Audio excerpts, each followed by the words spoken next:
Good morning mga kapatid. Purihin po ang Diyos. Ako po ay nandito sa Laguna.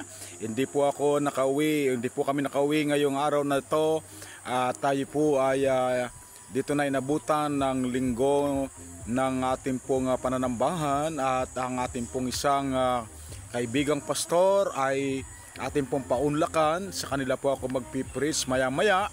At kayo po dyan ay enjoy lang natin ang presence ni Lord, enjoy lang natin ang Word of God, enjoy natin ang presence po ng bawat isa.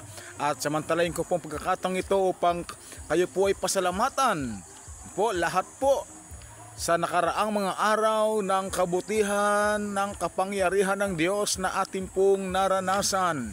No, maraming salamat po lalo na po sa nakaraang youth camp.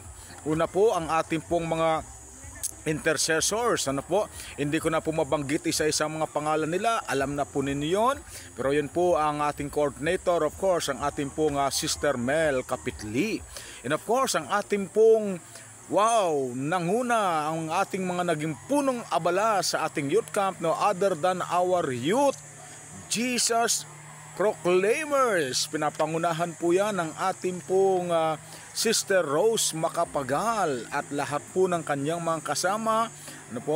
At nagpapasalamat din po tayo sa suporta po ng Finance Ministry.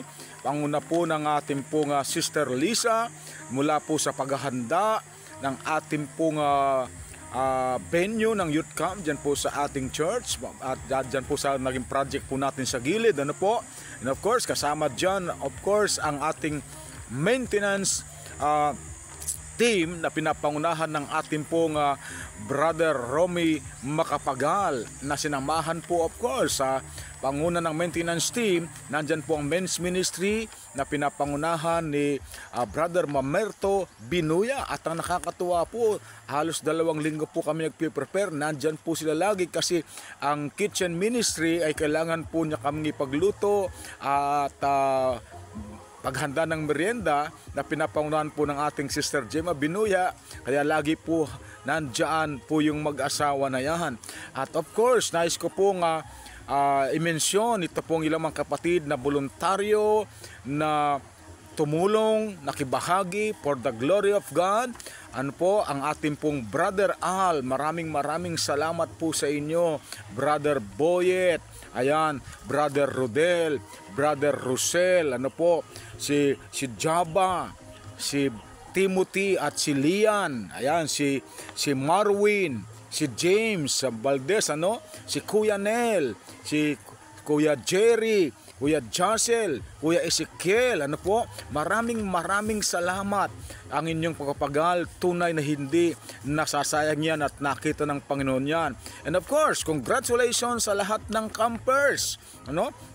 Nagpapasalamat tayo sa inyong mga magulang na kayo pinahintulutan na maging bahagi ng ating Youth Camp 2025. Ganon din, nagpapasalamat tayo sa lahat ng donors. Hindi ko na po babanggitin ang pangalan nila. And sponsors at mga kapitbahay natin dyan.